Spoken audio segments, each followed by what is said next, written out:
Bismillahirrahmanirrahim. Assalamualaikum warahmatullahi wabarakatuh. Selamat siang, salam sejahtera bagi kita semuanya. Shalom, Om Swastiastu, Namo Buddhaya, salam kebajikan. Salam Pancasila. Merdeka! Merdeka! Merdeka!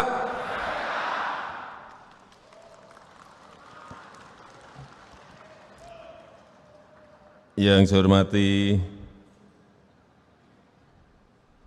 Presiden kelima Republik Indonesia, sekaligus Ketua Umum PDI Perjuangan, Ibu Profesor Dr. Hajah Megawati Soekarno Putri, yang saya hormati Wakil Presiden Republik Indonesia, Bapak Profesor Dr. Kiai Haji Ma'ruf Amin, yang saya hormati Ketua DPR RI, Ibu Puan Maharani, yang saya hormati Pak Sekjen beserta seluruh jajaran DPP, DPD, DPC, serta fraksi yang hadir pada sore hari ini, dan seluruh keluarga besar PDI Perjuangan yang saya hormati. Dan yang saya hormati para menteri Kabinet Indonesia Maju yang tidak bisa saya sebut satu persatu, yang saya hormati para Ketua Umum Partai,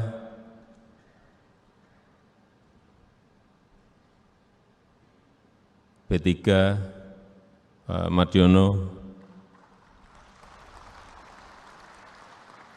Partai Hanura, Pak Usman Sabtaodang. Beliau ini sering ngadep saya. Pak Aritanu Sudibyo, Perindo, Bapak Ibu sekalian, hadirin dan undangan yang berbahagia. Tema di Rakernas keempat PDI Perjuangan saat ini sangat relevan dengan keadaan yang kita hadapi, yang bukan sesuatu yang sangat gampang, tapi betul-betul sesuatu yang tidak mudah untuk diselesaikan, karena ini menyangkut ancaman perubahan iklim, nyata dan sangat kita rasakan dalam kehidupan kita sehari-hari saat ini. Kenaikan suhu bumi, kekeringan di mana-mana, kemarau panjang, sehingga menyebabkan gagal tanam, menyebabkan gagal panen, dan super El Nino yang ada di 7 provinsi di negara kita juga mempengaruhi pasokan pangan kepada rakyat kita Indonesia. Plus ditambah yang kedua, yang pertama ancaman perubahan iklim, yang kedua juga yang berkaitan dengan geopolitik dunia, yang juga berpengaruh pada pasokan pangan. Perang di Ukraina, kelihatannya perang di sana jauh dari kita. Tapi ternyata gandum yang tadi disampaikan oleh Ibu Mega, gandum kita impor gandum itu 11 juta ton, dan hampir 30% itu berasal dari Ukraina dan Rusia, karena di sana memang produsen gandum terbesar dunia. Saat saya bertemu dengan Presiden Zelensky, beliau menyampaikan pada saya, ada stok 77 juta ton berhenti di Ukraina karena perang. Begitu saya masuk ke Rusia, saya bertemu dengan Presiden Putin, beliau juga cerita, Di Rusia ada 130 juta ton gandum yang berhenti, tidak bisa diekspor karena keamanan laut. Artinya total dari dua negara itu yang tidak bisa keluar gandumnya 207 juta ton. Sehingga yang terjadi adalah di Afrika, di Asia maupun di Eropa sendiri, kekurangan pangan itu betul-betul nyata dan terjadi. Harga yang naik secara drastis, dan bahkan kemarin saya membaca di sebuah berita, di satu negara maju di Eropa, anak-anak sekolah banyak yang sudah tidak sarapan pagi. Yang biasanya sarapan pagi sekarang ini sudah tidak sarapan pagi karena kekurangan bahan pangan, karena mahalnya bahan pangan. Yang ketiga yang sekarang terjadi menyebabkan pangan semakin naik harganya adalah 19 negara sekarang ini sudah tidak mengekspor pangan. Bahkan tadi pagi saya baca lagi, bukan 19 lagi, tapi 22 negara sekarang ini sudah tidak mau mengekspor bahan pangannya. Termasuk di dalamnya adalah beras. Ada Uganda, Rusia, India, Bangladesh, Pakistan, dan Myanmar terakhir juga akan masuk lagi tidak mengekspor bahan pangannya. Betapa nanti kalau ini diterus-teruskan, ini akan semua harga bahan pokok pangan semuanya akan naik. Sehingga sekali lagi, saya sangat setuju apa yang tadi disampaikan oleh Ibu Ketua Umum, Bu Mega, semuanya setuju. Dan lebih setuju lagi apa yang disampaikan calon presiden Pak Ganjar Pranowo. Tadi saya bisik-bisik ke beliau, Pak, nanti habis dilantik, besoknya langsung masuk ke daulatan pangan. Enggak usah lama-lama. Perencanaannya disiapkan sekarang, begitu dilantik besok langsung masuk ke kerja kedaulatan pangan. Sehingga swasembada pangan, ketahanan pangan, kedaulatan pangan itu betul-betul kita miliki. Ngeri sekali kalau melihat cerita semua negara sekarang mengerim semuanya tidak ekspor pangannya. Gandum sudah, beras sudah, gula sudah, semuanya ngerim semuanya. Oleh sebab itu, 10 tahun ke depan, 5 tahun ke depan, 10 tahun ke depan memang visi taktis itu harus kita miliki. Bukan visi misi yang terlalu bagus di awang-awang, tapi visi taktis, rencana kerja detail harus kita miliki.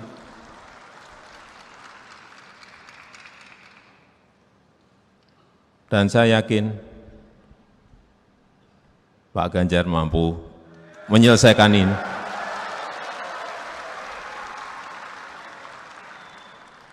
Kita tahu penduduk kita sudah 278 juta. Penduduk kita saat ini sudah 278 juta. Dunia juga sudah lebih dari 8 miliar penduduk dunia.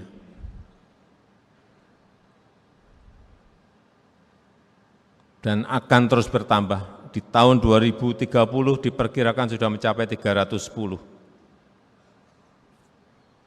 Karena pertumbuhan penduduk kita 1,25%, kenaikannya per tahun. Artinya sekali lagi, pangan menjadi kunci, seperti yang disampaikan oleh Bung Karno. pangan merupakan mati hidupnya suatu bangsa, itu betul sekali. Beliau sudah melihat kejadian yang sekarang ini kita alami. Sekali lagi, 5 tahun ke depan, 10 tahun ke depan, visi taktis itu harus kita miliki. Plan yang detail, rencana yang detail itu harus kita miliki. Sehingga jelas berapa waduk yang harus kita siapkan, berapa embung yang harus kita siapkan, berapa kilometer irigasi yang harus kita siapkan. Rencana detail itu ada, dan kapan itu bisa kita selesaikan. Karena waduk kita mungkin sampai tahun depan baru akan tambah kira-kira 61 waduk. Total waduk kita kurang lebih nanti plus 230 berarti kurang lebih 300-an waduk. Masih sangat kecil sekali kalau dibandingkan dengan Korea, dengan Cina, belum ada 10%-nya kita. Artinya masih perlu kerja keras untuk menyelesaikan infrastruktur yang berkaitan dengan pangan yang kita miliki. Saya rasa itu yang ingin saya sampaikan dalam kesempatan yang baik ini, dan saya tutup. Salam Pancasila, merdeka, merdeka, merdeka. Terima kasih. Wassalamualaikum warahmatullahi wabarakatuh. Pertama-tama kita lihat struktur pidato tersebut.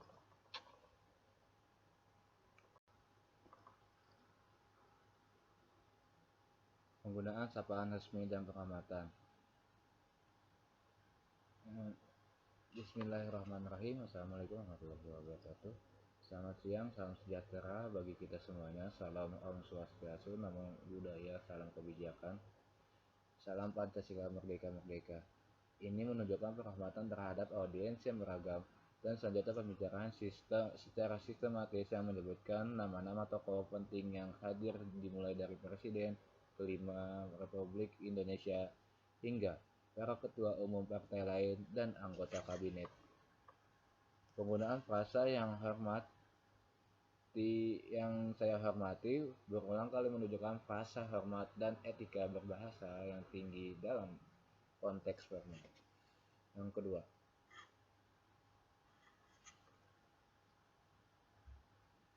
pilihan kata yang jelas dan lugas.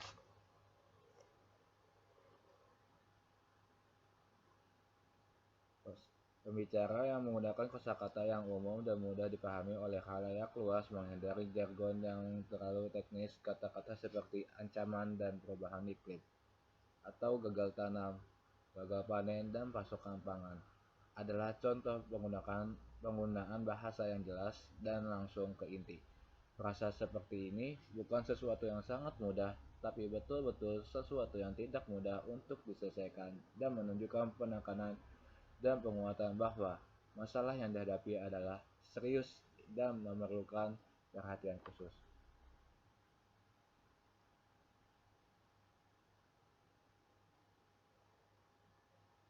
Penekanan kalimat yang struktur dengan kalimat efektif. Kalimat yang digunakan cenderung efektif dan ringkas, meskipun ada beberapa pengulangan untuk penekanan. Contohnya, pengulangan frasa, rencana dan detailnya sebanyak 2 kali bertujuan untuk mempertegas urgensi perencanaan yang matang. Dan pembicaraan ini sering juga menggunakan kalimat majemuk untuk menjelaskan hubungan sebab akibat atau penambahan informasi, seperti Super El Nino yang ada di 7 provinsi di negara kita juga mempengaruhi pasokan pangan kepada rakyat kita Indonesia. Plus ditambah yang kedua, yang pertama ancaman perubahan iklim, yang kedua juga yang berkaitan dengan geopolitik dunia yang juga berpengaruh kepada pasokan pangan. Ini membantu audiens untuk memahami kompleksitas masalah.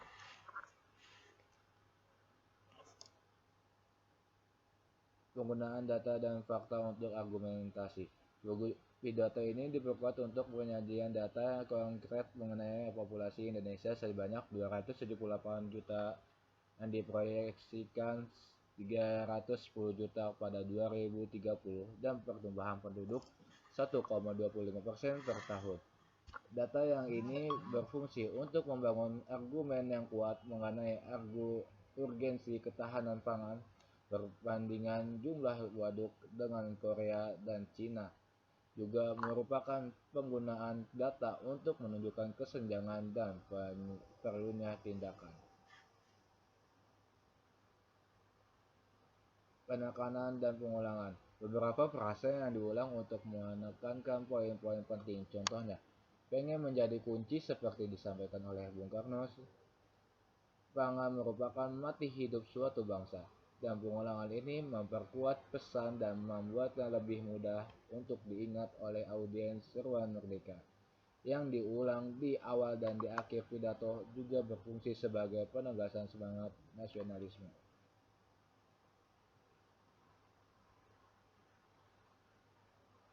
Gaya bahasa persuasif. Pidato ini memiliki gaya persuasif yang membuat pembicara dan mengajak audiens untuk menyadari ancaman dan urgensi masalah pangan serta mendorong tindakan nyata. Pertanyaan retoris implisit seperti bagaimana kita akan mengatasi ini jika ada rencana detail yang mendorong pemikiran kritis pada audiens. Penggunaan gaya dan bahasa khas orasi. Beberapa ungkapan seperti beliau sudah melihat kejadian yang sekarang ini kita alami, yang memberikan sentuhan orasi yang personal dan empatik seolah-olah pembicara berbagai pemahaman dan mendalam tentang visi Bung Karno itu. Penutupan pidato dengan saya rasa itu yang ingin saya sampaikan dalam kesempatan yang baik ini dan saya tutup. Salam Pancasila, merdeka, merdeka, merdeka adalah ciri khas pidato yang bersemangat dan patriotik. Secara keseluruhan pidato ini menunjukkan penggunaan kaidah bahasa Indonesia yang baik dan efektif untuk tujuan komunikasi publik informal dengan fokus pada penyampaian informasi penting dan ajakan untuk bertindak. Apakah ada aspek lain yang dari pidato ini yang ingin? Sekian lebihnya, mohon maaf. Assalamualaikum warahmatullahi wabarakatuh.